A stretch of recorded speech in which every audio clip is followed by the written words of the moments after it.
Right now, we do have some breaking news to get to. Former President Donald Trump posted on his Truth social account that he expects to be arrested on Tuesday. This comes as a New York prosecutor is viewing charges in a case where hush money was paid to adult film star Stormy Daniels ahead of the 2016 presidential elections.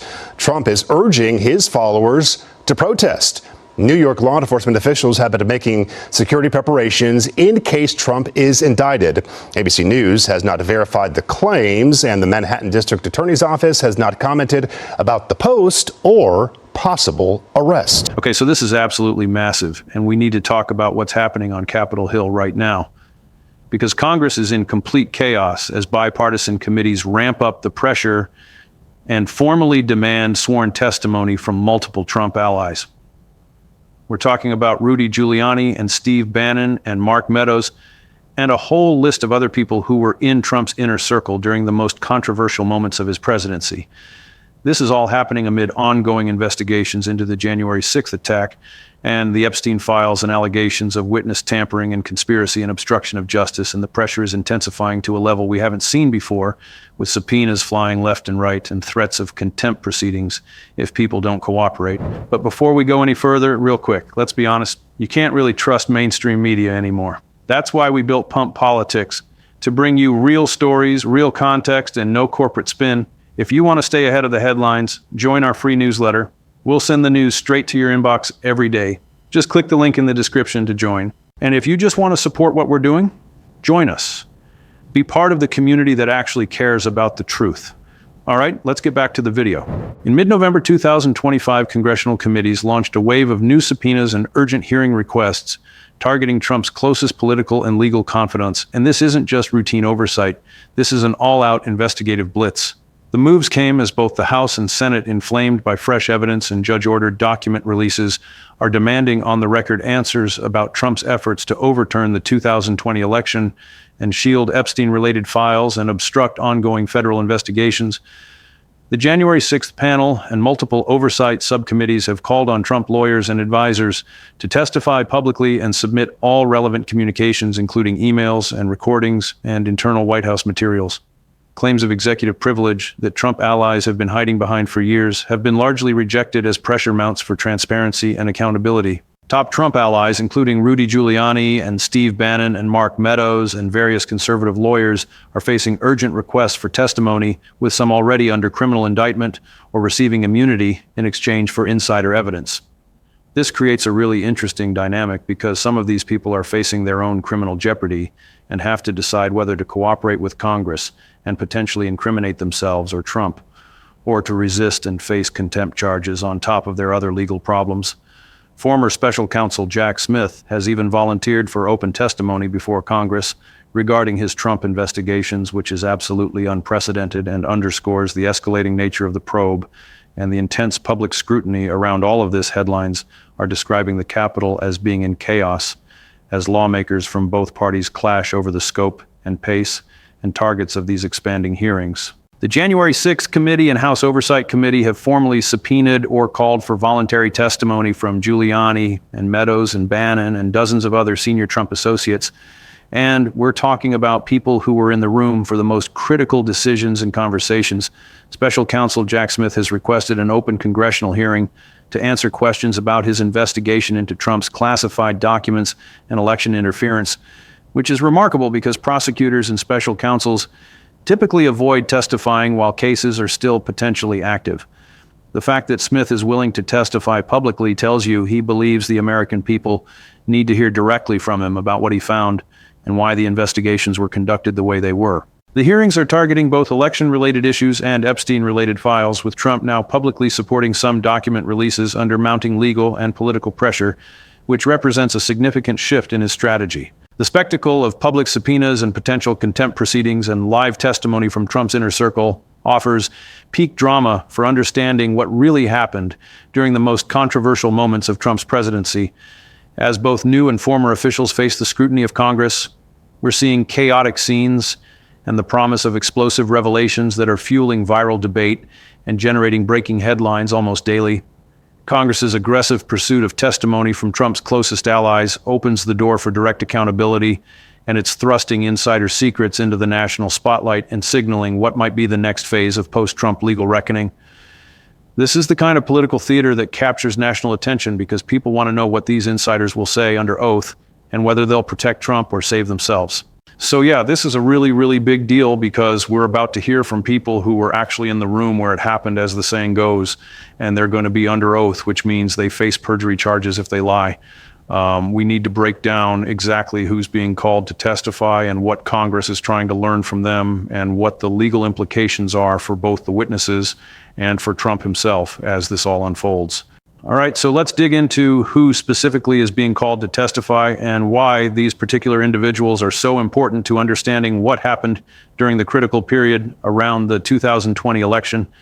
And January 6th, Rudy Giuliani is obviously at the top of the list because he was Trump's personal attorney and was deeply involved in virtually all of the efforts to challenge and overturn the election.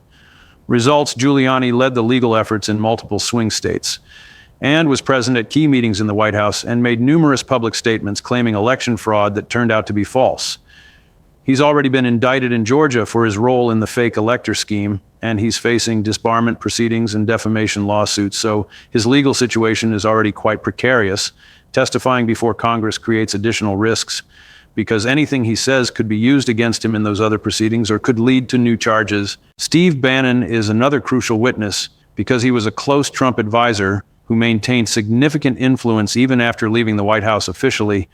Bannon has already been convicted of contempt of Congress for refusing to comply with a previous January 6th subpoena. So calling him again creates an interesting situation where he has to decide whether to comply this time or face additional contempt charges. Bannon reportedly had advance knowledge of the events that were planned for January 6th and made statements beforehand suggesting something significant was going to happen. He's also been a key figure in promoting election conspiracy theories and mobilizing Trump's base, so his testimony could provide crucial insight into how the broader effort to delegitimize the election results was coordinated. Mark Meadows is perhaps the most important witness because as Trump's chief of staff, he was present for virtually every significant conversation and decision during the critical period. Meadows was in the White House on January 6th and was in constant communication with Trump and other key players as events unfolded. He's already provided some limited cooperation with investigations, but has also invoked executive privilege to avoid answering certain questions. Congress is now demanding that he testify more fully and without hiding behind privilege claims that courts have increasingly rejected. Meadows reportedly has text messages and other communications that could provide direct evidence of what Trump knew and when he knew it and what instructions he gave as the Capitol was being attacked. The conservative lawyers being subpoenaed include people like John Eastman and Jeffrey Clark and Sidney Powell, who were all involved in various aspects of the effort to overturn the election through legal theories and strategies that many legal experts have called frivolous or outright illegal. Eastman authored the memo outlining how Vice President Pence could reject electoral votes, which formed the basis of the pressure campaign on Pence leading up to January 6th. Clark was a Justice Department official who Trump nearly installed as acting attorney general to use the DOJ to support claims of election fraud. Powell promoted the most extreme conspiracy theories about voting machines and foreign interference. All of these lawyers are facing their own legal and ethical problems, including potential disbarment and criminal charges, so their testimony could be explosive as they try to save themselves. The offer by Jack Smith to testify publicly is really remarkable because it's extremely unusual for prosecutors or special counsels to testify about ongoing or recently concluded investigations. Typically, they file reports or issue indictments and let those documents speak for themselves rather than appearing before Congress to answer questions and defend their work. The fact that Smith is volunteering to testify suggests he's confident in the strength of his investigations and wants to ensure the American people understand what he found. Even if Trump or others try to discredit his work, his testimony would likely cover both the classified documents case and the January 6th election interference case and could provide details that weren't included in the public indictments or court filings. The rejection of executive privilege claims is legally significant because Trump and his allies have been trying to use privilege as a shield against congressional oversight for years, but courts have increasingly ruled that executive privilege is not absolute and cannot be used to hide evidence of potential crimes or to obstruct legitimate congressional investigations. The fact that Congress is moving forward with these subpoenas, despite privilege claims, shows they're confident the courts will back them up if witnesses refuse to testify. This creates enormous pressure on the witnesses because they can't just say no and expect to avoid consequences the way they might have in the past. The connection to the Epstein files adds another dimension to these investigations because some of the same Trump allies who are being called to testify about January 6th may also have information about efforts to suppress or hide evidence related to Epstein. Trump's recent shift toward supporting release of some Epstein files appears to be a response to political pressure, but it also raises questions about what he knew about the contents of those files and whether there were efforts to keep them sealed for political rather than legal reasons.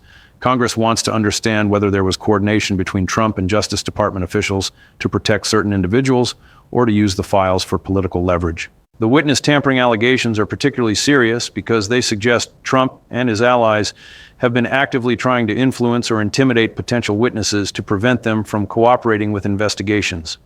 Witness tampering is a serious federal crime, and if Congress uncovers evidence of such conduct, it could lead to additional criminal charges beyond what Trump is already facing. The testimony from these witnesses could reveal whether they were contacted by Trump or his representatives and what was said to them, and whether they felt pressured to change their stories or refused to cooperate. The immunity deals that some witnesses are receiving create an interesting dynamic because once someone has immunity, they can no longer invoke their Fifth Amendment right against self-incrimination and must answer questions truthfully or face contempt charges. This means Congress can potentially get very detailed testimony from people who were deeply involved in the alleged conspiracies because they no longer have to worry about incriminating themselves. However, immunity deals also mean these witnesses won't face criminal prosecution for their own conduct, which some people find troubling when serious crimes may have been committed. The bipartisan nature of some of this oversight is noteworthy because it suggests the evidence is strong enough that even some Republicans feel compelled to support aggressive investigation, despite the political risks of appearing to turn on Trump. When you have members of both parties agreeing that testimony is necessary and that witnesses need to be compelled to appear, that gives the investigations more credibility and makes it harder for Trump and his allies to dismiss them as partisan witch hunts. However, there are still significant partisan divisions about how far the investigation should go and what remedies are appropriate if wrongdoing is uncovered. The chaos on Capitol Hill reflects genuine uncertainty about how these investigations will play out and what their ultimate impact will be. Some lawmakers believe aggressive oversight and public testimony will finally provide accountability for Trump and his allies, while others worry that prolonged investigations will be seen as political persecution and could backfire electorally. The clashes between lawmakers about the scope and pace of hearings show these tensions playing out in real time as Congress tries to balance its oversight responsibilities with political considerations. So let's talk about what actually happens when these witnesses are called to testify and what their options are, because understanding the process helps clarify what's at stake. When Congress issues a subpoena for testimony, the recipient has several choices, and none of them are particularly attractive if you're someone who might have information that's damaging to yourself or to Trump.